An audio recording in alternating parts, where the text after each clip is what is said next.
Dasarnya apa? Kalau ingin jadi pemimpin yang kuat, ada dua nanti, yaitu virtu dan fortuna.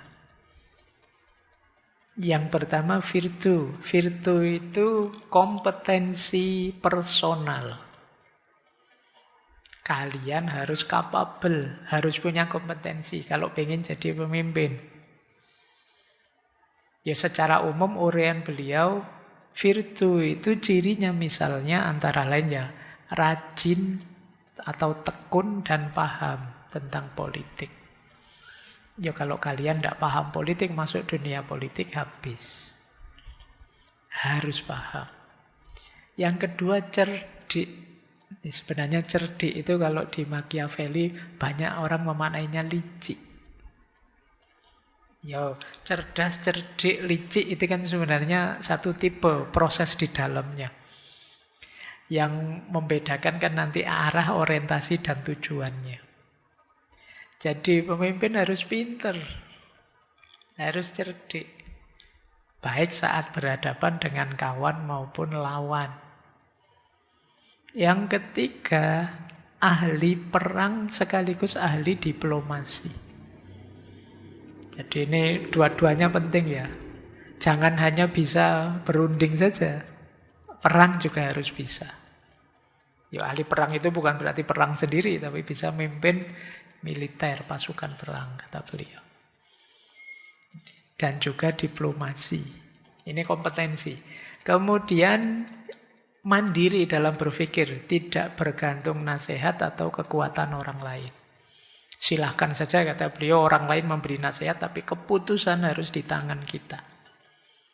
Kalau keputusannya ditempelkan, disandarkan di luar diri, berarti dia tidak capable. Yang lain memberi masukan saja, keputusan di tangan kita. Kemudian yang keempat, punya kekuatan dan karisma. Karisma itu mungkin lebih dekat ke kewibawaan. Yang membuat ditakuti, yang membuat dipatuhi. Jadi pertama-tama kalau ingin jadi pemimpin politikus yang hebat, punyalah kompetensi namanya virtu. Ya, kalau tidak punya ini berat. Kalian nanti berlaga di ranah politik, berarti apa? Belajar. Kata Machiavelli. Kalau sudah virtu beres, harus jeli membaca fortuna. Ayo, kayak kalau sepak bola itu loh kan ada sering kayak kita istilah Dewi Fortuna. Nanti di bukunya juga disebut Fortuna itu feminin, perempuan. Kalau virtu itu di dalam diri, Fortuna di luar diri. Situasi-situasi tidak terduga. Realitas yang kadang-kadang tidak bisa kita kontrol, itu fortuna. Ya tidak hanya dalam sepak bola, ya di semua arena bisa ada fortuna. Saya tidak tahu nanti jagomu Belanda atau Inggris. Nanti malam ya, timnas pusat itu. Baik, yuk kita lanjutkan. Ya nanti fortunanya ada di siapa kita tidak tahu ya. Nah, fortuna ini penting. Kalian sepinter apapun, tapi tidak mampu merespon fortuna, tetap kalah. Jadi harus jeli mampu membaca situasi. Ada dua cara kita membaca fortuna, menyikapi fortuna, kata Machiavelli. Yang pertama apa? Hati-hati dan mudah beradaptasi. Jadi tidak kaku. Oh situasinya begini, saya geser ke situ sekarang. Nah itu, wah ini menuntut sabar ini. Oke siap, saya sabar. Wah ini saya harus marah ini. Oh marah bisa kok, ayo marah. Ini namanya orang yang pintar menyikapi fortuna. Mampu beradaptasi. Tidak begitu terus. Tapi kalau memang situasinya menuntut berubah, saya siap berubah. Dulu memang kuliah itu begitu, sekarang begini. Itu fortuna. Ada enggak sekarang yang merasa dirugikan oleh ChatGPT atau merasa diuntungkan oleh ChatGPT? Tapi berhubung yang namanya dunia artificial intelligence seperti ChatGPT itu tidak bisa dibendung, ya kalian tetap harus bisa menyikapinya dan beradaptasi. Kalau tidak, tetap akan ketinggalan kita. Kalian sulit untuk dapat fortuna kalau begitu. Ya kan? Ya nanti orang yang dapat fortuna mungkin dalam bahasa Inggris namanya fortuner. Urusannya mobil nanti ya. Baik, yang kedua apa? Yang paling hebat dari seorang pemimpin menghadapi fortuna apa? Bisa memanfaatkan keadaan untuk mengambil keuntungan. Ini lebih hebat lagi. Kalau tadi kan cuma beradaptasi. Nah, kalau ini bisa memanfaatkan keadaan. Mumpung situasinya begini, saya begini. Ya, kalau mahasiswa saya tahu lah, yang nomor 2 ini sering dilakukan. Kalau contohnya ChatGPT tadi. Mumpung ada ChatGPT, ada tugas makalah gampang itu. Nah, mungkin bisa begitu. Tapi ini maksudnya skalanya luas ya, tidak sekedar makalah. Jadi pemimpin yang hebat itu ada situasi apapun, dia bisa memanfaatkannya untuk mendapat keuntungan. Dan seandainya ada resiko, dia bisa memperkecil resiko itu. Berarti pimpinan yang hebat. Maka rumusnya kekuasaan adalah virtu plus fortuna. Kalau kalian punya 2 ini akan menang. Kalau terjun ke dunia politik, kata Machiavelli. Ketika kita dikepung oleh fortuna, kita siap. Virtu kita memadai untuk menyikapinya. Nah, kalau kita bisa melakukan itu berarti ya kita menang sudah. Baik, jadi ini rumus untuk masuk atau terjun ke dunia politik. Bekalnya virtu dan fortuna. Makanya nanti ada yang bilang Machiavelli itu menggeser etika politik dari virtu kebijaksanaan menjadi virtu yang isinya kompetensi dan kapasitas politik. Kalau virtu yang sebelumnya seperti di Aristoteles kan kebaikan, kebajikan, kebijaksanaan. Nah, sekarang digeser lebih pada kompetensi untuk berlaga di arena fortuna. Kalau kalian bisa memadukan 2 hal ini, kalian menang. Baik, itu tadi bekalnya ya. Setelah ini kita membahas caranya. Ini yang oleh banyak orang nanti disebut pragmatis tadi. Boleh ambil nafas sebentar, biar tidak tegang.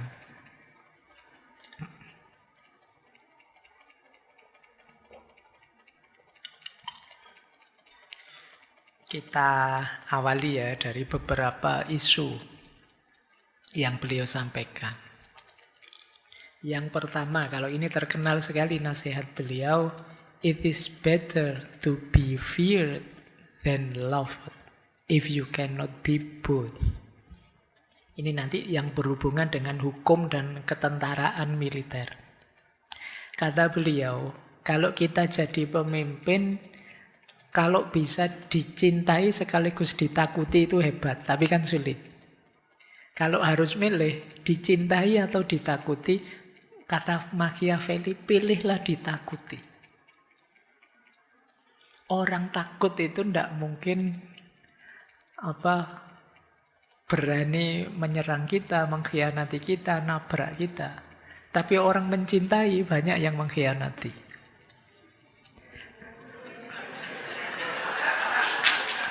Nah, iya kan itu Machiavelli begitu. Kan banyak, ceritanya ya banyak.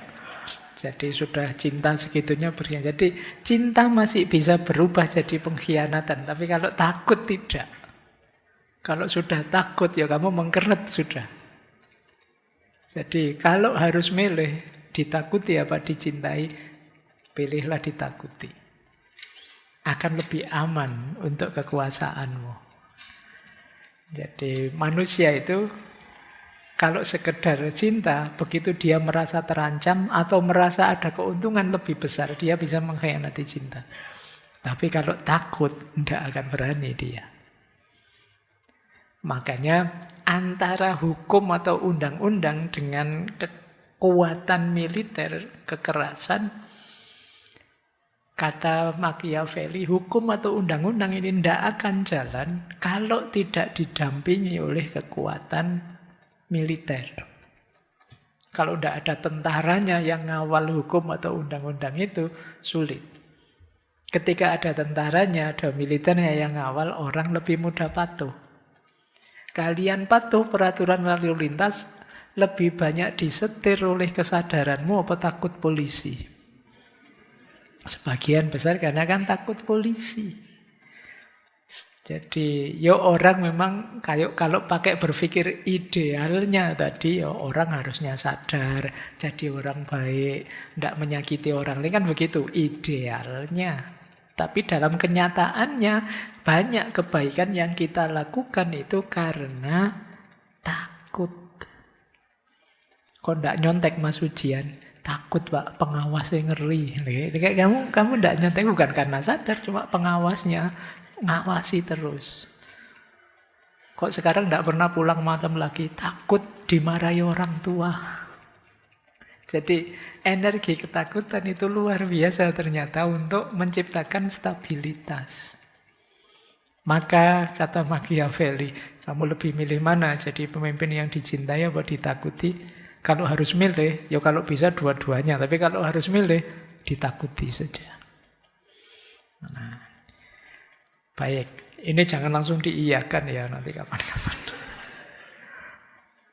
Ini menurut beliau. Nanti kalau ada momen kita kritisi lebih dalam. Ini pelajaran pertama dari beliau. Pelajaran kedua. Kalau ini milih murah hati apa pelit atau kikir. Kata Machiavelli, kalau seorang pangeran terlalu bermurah hati pada rakyatnya, dia tidak akan dihargai. Dan bahkan hanya akan menyebabkan keserakahan untuk mendapat lebih banyak. Di sisi lain, terlalu murah hati itu tidak ekonomis. Karena pada akhirnya semua sumber daya akan habis, akibatnya pajaknya naik lebih tinggi. Jadi pemimpin jangan terlalu murah hati. Meskipun kalau dia memutuskan berhenti atau membatasi kedermawanannya, ia akan dicap sebagai orang yang kikir. Nah, ini kan dua-duanya efeknya negatif. Kalau kita terlalu murah hati, masyarakatnya jadi manja, tambah serakah. Terus biayanya besar. Kalau kita kikir atau pelit, ya kita dituduh pemimpin yang pelit, tidak menyejahterakan. Kata Machiavelli, dilema dua ini lebih baik kita dibenci masyarakat karena kurang dermawan daripada kita juga dibenci karena kikir. Dua-duanya kita akan dibenci. Jadi terlalu pemurah, orang manja akhirnya minta lebih banyak, kita rugi besar. Kita kikir, orang marah karena kekikiran kita. Tidak apa-apa, milih saja dibenci karena kikir. Minimal apa? Kita masih kaya. Wong sama-sama tidak enak efeknya, ya tetap milih yang menguntungkan kita. Jadi kata beliau, tidak apa. Wong sama-sama dibenci, rakyatnya memang sedang membenci semua, ya sudah, pilih saja pelit. Dasar pemimpin pelit tidak apa-apa. Wong nanti kita ngasih banyak, pemimpin kok tidak adil, pemimpin malah ya wis lah pelit saja sekalian. Itu mungkin maunya Machiavelli begitu. Tapi ada pemimpin yang hebat. Kata beliau, dibandingkan dua tadi, apa? Membelanjakan yang jadi miliknya orang lain. Tetap dermawan, tapi yang dibagi bukan milik kita. Nah, miliknya orang lain, ini jauh lebih hebat. Kita tidak rugi apa-apa, dapat cap dermawan. Nah, yang dibagi bukan milik kita, enggak apa-apa. Nah ini lebih hebat pemimpin yang kayak gini. Kenapa? Karena yang menyakitkan bagi kita itu kan kalau uang kita sendiri yang habis. Kalau uangnya orang lain kan enggak apa-apa. Nah ini kalau ada yang begini kata Machiavelli jauh lebih hebat itu. Baik, ini lagi-lagi perlu pembahasan panjang ya enggak bisa tiba-tiba kita ambil semua. Tapi dalam prakteknya banyak yang seperti ini. Terus, nah ini kesimpulan saya. Semoga teman-teman enggak ngambil ini ya. Ya pemimpin itu ya sejogjanya, seyogyanya, bukan sesolonya. Seyogyanya baik, sebaiknya ya terpuji lah. Tapi kalau memang perlu ya enggak apa-apa jahat. Kalimatnya menarik ya. Ya harus bisa, harus tegel. Jadi alasannya apa ya? Dalam kata beliau begini, dalam mengelola masyarakat dan negara, seorang pemimpin tidak boleh menyimpang dari jalan kebajikan.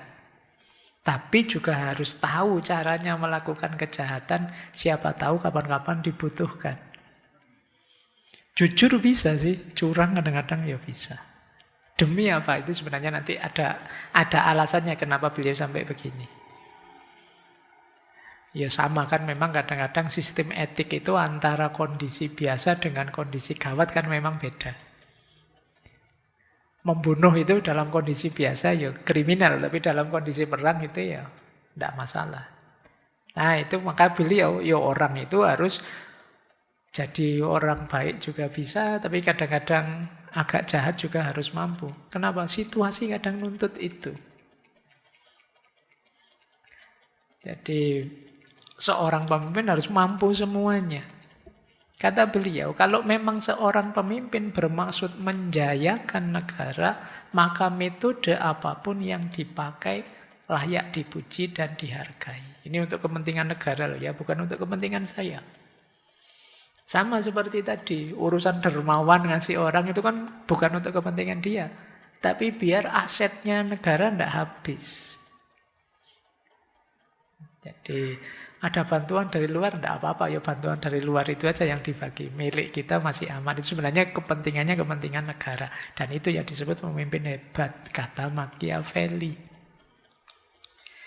Nah, jadi dia jadi baik bisa, bila perlu jahat juga mampu. Kenapa kok tidak baik saja Pak? Ini menarik kalimat beliau. Faktanya kata beliau, orang yang ingin berbuat baik dalam segala hal pasti akan mengalami banyak kesedihan di antara banyak orang yang tidak berbudi luhur. Kalau memang masyarakatnya sudah kacau rusak, kita yang berkomitmen jadi orang baik itu akan lebih sering stres. Ini mirip dengan Ronggo Warsito bulan lalu itu kan. Ya, kalau semuanya sudah edan, satu-satunya orang baik akan dianggap yang edan. Kalau teman-teman hari ini sering gelisah, sering sumpah gimana sih yo di medsos itu kok begitu, gimana sih yo orang-orang ini, kita gelisah. Kemungkinan sesuai rumusnya Machiavelli ini, karena kita ingin konsisten jadi baik terus, begitu ketemu circle yang isinya orang-orang yang tidak baik, terus kita stres. Nah, maka kata beliau tadi, kalau pemimpin dia harus bisa ngerti banyak medan. Tidak hanya medan-medan kebaikan, medan-medan keburukan, kejahatan, dia juga mampu mengelola, menguasai. Makanya kalimatnya ya baik, oke. Kalau dijajak buruk, tantang-tantangan, ayo siapa takut. Nah, itu cirinya. Nah, beliau ngasih ilustrasi begini, kata beliau. Alexander never did what he said. Cesare never said of what he did. Ada dua tipe pemimpin yang dicontohkan beliau dalam Il Principe. Yang pertama Alexander the Great. Yang kedua Cesare Borgia.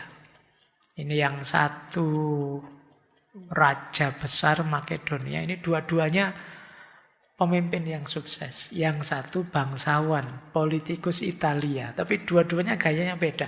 Alexander the Great itu, kata beliau, never did what he said. Sering tidak memenuhi janjinya. Tapi karena beliau pemimpin yang kompetensinya luar biasa, ya dia tetap sukses. Mungkin di daerah taklukan-taklukannya itu, kata Machiavelli, ya sering ngomong apa tapi tidak dijalankan. Sudah janji apa tapi tidak dipenuhi.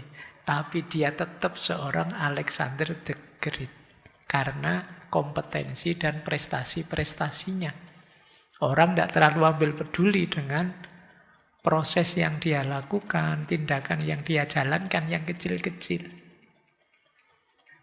Nah, kebalikannya, Cesare Borgia, kalau Borgia kebalikannya, kalau beliau tidak banyak ngomong, kalau Alexander the Great itu tidak menepati janjinya, mungkin banyak ngomong janji ini itu. Tapi kalau Borgia sebaliknya, tidak banyak ngomong, yang penting tindakan saja sudah. Yang tegas. Nah, dua tipe ini berbeda, tapi dua-duanya sama-sama sukses. Ini yang tadi disebut tipe yang kompeten. Baik, ada lagi contoh selanjutnya ya, ilustrasi dari beliau. Beliau punya ilustrasi rubah dan singa. One must be a fox in order to recognize traps, and a lion to frighten off wolves. Those who simply act like lions are stupid. Seseorang harus seperti rubah untuk bisa mengenali jebakan-jebakan. Dan seperti singa untuk membuat takut serigala. Tapi kalau orang hanya seperti singa saja, berarti dia pemimpin yang bodoh. Maksudnya apa? Pemimpin yang baik itu ya rubah ya singa. Rubah itu terkenal karena kecerdikannya. Singa itu terkenal karena wibawanya, kehebatannya yang membuat lawan takut.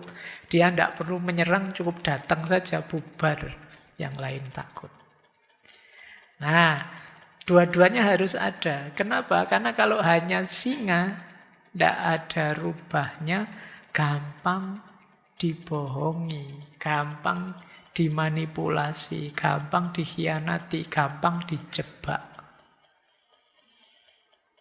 Maka selain singa harus ada rubahnya. Tapi juga jangan hanya rubah.